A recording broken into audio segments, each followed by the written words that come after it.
అందరికీ నమస్కారం. ఈ వీడియో చూసే ముందు జై శ్రీరామ్ అని అనండి. మీరు చేసే పూజల్లో ఇలా ఉన్నాయో చూసుకోండి.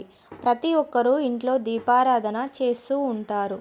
అయితే మన ఇంట్లో పూజ చేసేటప్పుడు కొన్ని శుభ సూచకాలు ఖచ్చితంగా కనిపిస్తాయి. మనం చేసే పూజలలో దేవుడు స్వీకరిస్తున్నాడా లేడా అనే విషయాన్ని కూడా సులభంగా తెలుసుకొనవచ్చు. పూజల్లో కనిపించే శుభ సూచకాలు ఏమిటో, పూజ చేసేటప్పుడు పాటించవలసిన నియమాల గురించి ఈ వీడియోలో తెలుసుకుందాం. ముందుగా ఈ వీడియోకి లైక్ చేసి జై శ్రీరామ్ అని కామెంట్ చేయండి. మీ ఇంట్లో పూజ చేసేటప్పుడు తరచూ కొన్ని సంకేతాలు కనిపిస్తూ ఉంటాయి. ఆ సంకేతాలు ఏమిటో తెలుసుకొని మనము మంచి జరుగుతుందా లేదా చెడు జరుగుతుందా అనే ముందుగానే ఊహించవచ్చు. ఇంట్లో పూజ చేసేటప్పుడు ఒకసారి మన కంటి నుండి కన్నీరు వస్తాయి. మీరు తెలియకుండానే మీ కంటి నుండి నీరు వస్తే మీరు చేసే పూజలకు మంచి ఫలితం రాబోతుందని అర్థం. మీ కష్టాలు తొలగిపోతాయని సంకేతం. మీరు చేసే పనులకు విజయాలు సాధిస్తారని చెప్పవచ్చు. ఇంట్లో పూజా సమయంలో దేవుని ముందు దీపం వెలిగించేటప్పుడు ఒక్కసారి మన చెయ్యి కాలుతుంది. ఇది శుభ సంకేతం. పూజలో మీ చెయ్యి కాలితే పూజ సమయంలో ఏదో తప్పు చేశారని అర్థం. నిండు హృదయంతో భక్తి శ్రద్ధలతో దేవుణ్ణి ఆరాధించాలి. అలాగే దేవుడి ముందు దీపం వెలిగించిన తర్వాత ఆ దీప ప్రశాంతంగా వెలిగితే మీరు చేసే పూజలకు దేవుడు సంతోషంగా ఉన్నాడని, మీ కోరికలు నెరవేరుతాయని సంకేతం. పూజల్లో దేవుడికి పువ్వులు అయితే పువ్వులు సమర్పిస్తావు. అయితే ఒకసారి మనం పూజ చేసేటప్పుడు దేవుడి చిత్రపటం ముందు నుండి పువ్వు కింద పడుతుంటాయి. ఇలా సంకేతాలు చాలా శుభసూచకంగా. మీరు ఇంట్లో పూజ చేసే సమయంలో దేవునికి పెట్టిన పువ్వులు అకస్మాత్తుగా కింద పడితే దేవుని మీ పూజకు సంతోషంగా ఉండడమే మీ ఇంటికి మంచి జరగబోతుందని సంకేతం. ఈ పువ్వులను దేవతల ఆశీర్వాదంగా భావించాలి. ఇలా దేవుడి పటాల నుండి పడినప్పుడు మీరు ఉంచుకోండి. పువ్వులను ఒక ఎరుపు రంగు వస్త్రంలో వేసి అందులోని ₹1 నాణాన్ని కొని బియ్యం పోసి మూట కట్టండి. ఈ మూటని మీ బీరువాలోని పెట్టుకోండి. ఇలా చేయడం వల్ల మీ ఇల్లంతా ఎప్పుడూ డబ్బుతో నిండి ఉంటుంది. మీ జీవితంలో డబ్బు కొరత ఏర్పడదు. అలాగే ఒక్కసారైనా మనం పూజ చేసేటప్పుడు సడన్గా ఆవలింతలు వస్తూ ఉంటాయి. పూజ సమయంలో పదే పదే ఆవలిస్తే అది చాలా అశుభంగా చెబుతారు. ఈ పూజలో ఆవలింతలు మొదలైతే మీలోనే నెగిటివిటీ ఎనర్జీ ఉందని సంకేతం. ఇంట్లో దేవుని పూజ చేసేటప్పుడు నిలబడి దీపారాధన చేయకూడదు. నిలబడి పూజ చేయడం వల్ల అస్సలు శ్రేయస్కరం కాదు. ఈ విధంగా పూజించడం వల్ల మీరు చేసే పూజలకు పుణ్య ఫలితం లభించదు. కాబట్టి ఇంట్లో నిలబడి పూజ చేయకండి. కూర్చొని మాత్రమే పూజ చేయండి.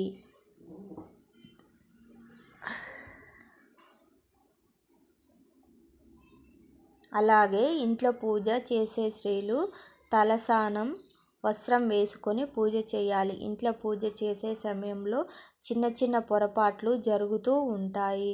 మనం తెలియకుండా జరిగే చిన్న చిన్న పొరపాట్ల వల్ల అనేక సమస్యలు ఎదురవుతాయి. మనం పూజ చేసే సమయంలో అప్పుడప్పుడు కుంకుమ చేతి నుండి జారిపోతుంది. పూజలో ఉపయోగించే కుంకుమ జారి కింద పడితే అది చాలా అశుభంగా భావిస్తారు. పూజ చేసే సమయంలో ఇలా జరిగితే మీ భర్తకు ఏదైనా సమస్య ఏర్పడతాయని సంకేతం. ఇలా కుంకుమ కింద పడినప్పుడు దానిని చీపురుతో ఊడవకుండా చేత్తో శుభ్రం చేసి ఆ కుంకుమను పారుతున్న నిధులలో కలిపితే ఎలాంటి దోషం ఉండదు. అలాగే అప్పుడప్పుడు పూజ చేసే సమయంలో దేవుడి ముందు వెలిగించాల్సిన దీపం కొండెక్కుతుంది. పొరపాటున ఇలా జరగడం వల్ల అశుభంగా భావిస్తారు. దీపం కొండెక్కితే కుటుంబంలోని సమస్యలు ఎదురవుతాయని సంకేతం.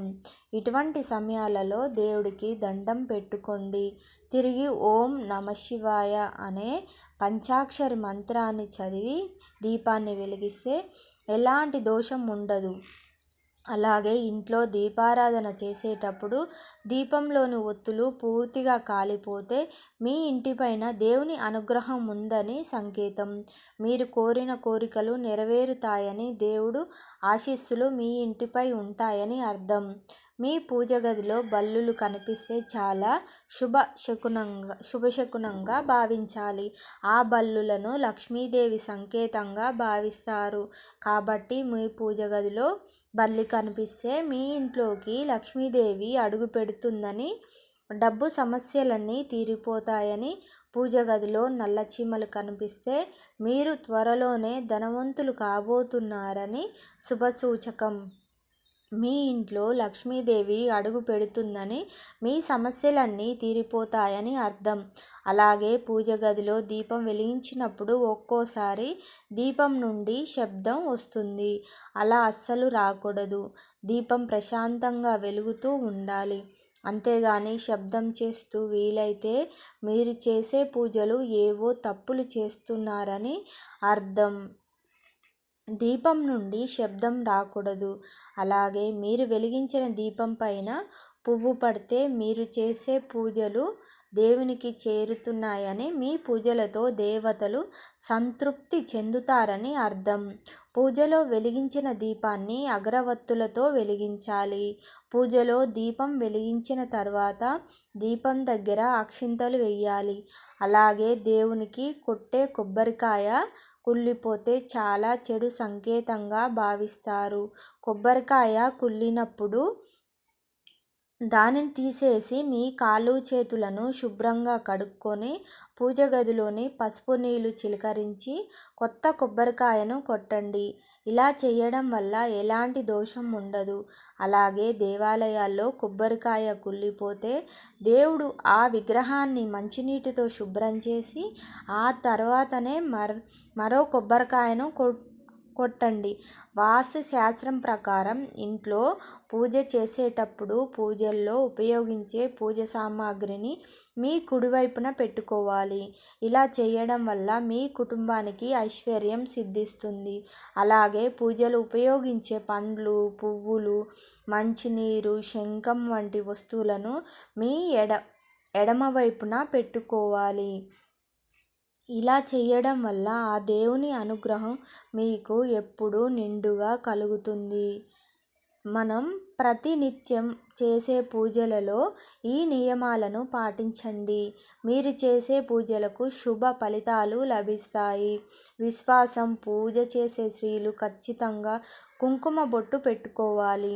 కుంకుమను దైవశక్తి ఉంటుంది. కుంకుమ పెట్టుకోకుండా దేవుణ్ణి పూజిస్తే అస్సలు ఎలాంటి పుణ్య ఫలితం లభించదు. మీ పూజ గది ఎప్పుడూ ఈశాన్య దిశలోనే ఉండాలి. ఈశాన్య దిక్కున పూజ గది ఉంటే మీ కుటుంబానికి అష్ట ఐశ్వర్యాలు, ఆయురారోగ్యాలు లభిస్తాయి. మీ ఇంటి దగ్గర పక్షి గూడు కట్టుకుంటే లక్ష్మీదేవి అనుగ్రహంతో మీకు మంచి రోజులు రాబోతున్నాయని సంకేతం. ఆకస్మిక ధనాన్ని పొందుతున్నారని అర్థం. ఇలా చేయడం వల్ల మీ ఇంట్లో కుబేర లక్ష్మీ యోగం కలుగుతుంది. ఇంట్లో పూజ చేసిన తర్వాత ఖచ్చితంగా ఇలా చేయాలి. అప్పుడే మీ పూజకు పుణ్యం కలుగుతుంది. ప్రతి ఒక్కరూ ఇంట్లో దీపారాధన చేసుకుంటారు. ఇంట్లో అయితే ప్రతి నిత్యం దీపారాధన చేస్తారు. అలాంటి ఇండ్లలో దేవతలు తిరుగుతూ ఉంటారు. కుటుంబంలో ఎలాంటి కష్టాలు లేకుండా ఉంటాయి. దేవుని పూజకు చాలా విశిష్టత ఉంది. అయితే మీరు ఎన్ని పూజలు చేసినా కానీ ఆ దేవుని అనుగ్రహం లేదు అని అనుకుంటే ప్రతి ఒక్కరు ఇంట్లో దీపారాధన చేసుకుంటారు. ఇంట్లో అయితే ప్రతి నిత్యం దీపారాధన చేస్తారు. అలాంటి ఇండ్లల్లో దేవతలు తిరుగుతూ ఉంటారు. దేవ కుటుంబంలో ఎలాంటి కష్టాలు లేకుండా ఉంటాయి. దేవుని పూజకు చాలా విశిష్టత ఉంది. అయితే మీరు ఎన్ని పూజలు చేసినా మీ కష్టాలు తీరట్లేదని బాధపడేవారు మీ పూజలలో ఇలాంటి తప్పులు ఉన్నాయో ఒకసారి చెక్ చేసుకోండి. మన శాస్త్రాలలో చెప్పబడిన పూజా నియమాలను తెలుసుకోండి. దేవుని భక్తిపూర్వకంగా పూజ చేస్తే అఖండ కుబేర రాజయోగం మీ ఇంటికి లభిస్తుంది. 7 తరాల నిండిన ఐశ్వర్యం మీ ఇంటికి చేకూరుతుంది. ఈ వీడియో కనుక మీకు నచ్చినట్లయితే ఒక లైక్ చేయండి. చూశారు కదా, ఈ వీడియో మీకు నచ్చినట్లయితే తప్పకుండా లైక్ చేసి మా ఛానల్ని సబ్స్క్రైబ్ చేసుకోండి. అలాగే జై శ్రీరామ్ అని కామెంట్